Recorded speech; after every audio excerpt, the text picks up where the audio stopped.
கவி ஒரு கஞ்சூஸ் ஷார்ப்ஸ் எவ்வளோ ஈஸியாக படிக்கணும், எப்படி படிக்கணும்னு நான் உனக்கு சொல்லி கொடுக்க போகிறேன் பிரத்யூஷ். நான் சொன்னதை அப்படியே ரிப்பீட் பண்ணணும். ஓகே, மீனிங்கோட படித்தாதான் உனக்கு நல்ல மனசில் பதியும்.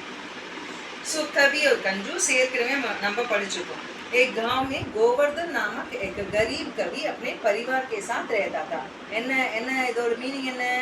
ஒரு கிராமத்துல ஒரு கரீபன்னா ஏழையான ஒரு கவி வந்து அவனுடைய பரிவாரன்னா என்ன அர்த்தம்?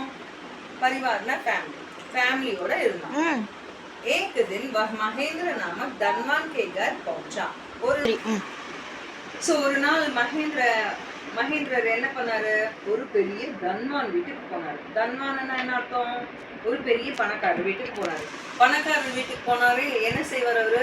ரொம்ப ஆசையோட நல்ல பணம் கிடைக்கும்னு போனாரு. लेकिन वह बड़ा कंजूस था.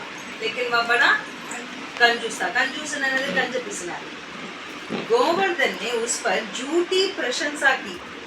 அவர் வந்து கவிதை சொன்ன மாதிரி நம்ம இவரை பத்தி கோவர்தன் வந்து அந்த தன்வான் பத்தி ஜூட்டி பிரசன்ஸா அது பொய்யான புகழ்ச்சி பாடினாரு.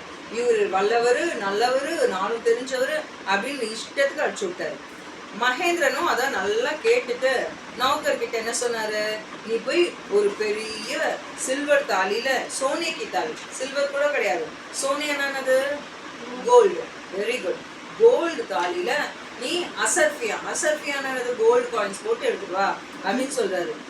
இவருக்கு எவ்வளவு சந்தோஷம் தாண்டவமானது. யாருக்கு? நம்ம கோவர்தன் கவிக்கு. நமக்கு நிறைய பரிசு கிடைக்க போகுது அப்படின்னு நினைச்சாரு. ஆனா அந்த நௌக்கர் திரும்பி வரவே இல்லை. गोवर्धन से पूछने पर महेंद्र ने कहा, गोवर्धन கிட்ட கேட்டப்ப ஏன் உங்க நௌக்கர் என்ன இவ்வளவு லேட் ஆச்சு வரலன்னா, நீங்க என்ன செஞ்சீங்க? மேரி ஜூட்டி பிரசன்ஸா की, என்ன பொய்யா புகழ்ந்தீங்க.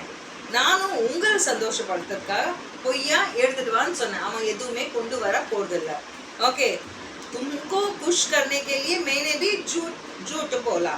गोवर्धन को खाली हाथ लौटना पड़ा. அவ்வளவுதான், அவரு காலி ஹாத், வெறும் கை வீட்டு திரும்பினாரு. ஸோ இதோட சீக் என்ன, இதோட லெசன் என்ன நம்ம கத்துக்கிட்டோம் பாடம்? கஞ்சூஸ் பூல் கர் பி சோட்டி தமடி பி நஹி தேதா. அப்படின்னா என்ன அர்த்தம்? கஞ்சூஸ் வந்து பூல் கர்பினா மறந்து போய் கூட ஏக்கு கவுடி என்ன அர்த்தம்? ஒரு நயா பைசா கூட யாருக்கும் தெரியாம கூட கொடுக்க மாட்டாங்க. அதுதான் இந்த லெசன் கவி ஆர் கஞ்சூஸ். கவிஞனும் அந்த கஞ்சூஸும்.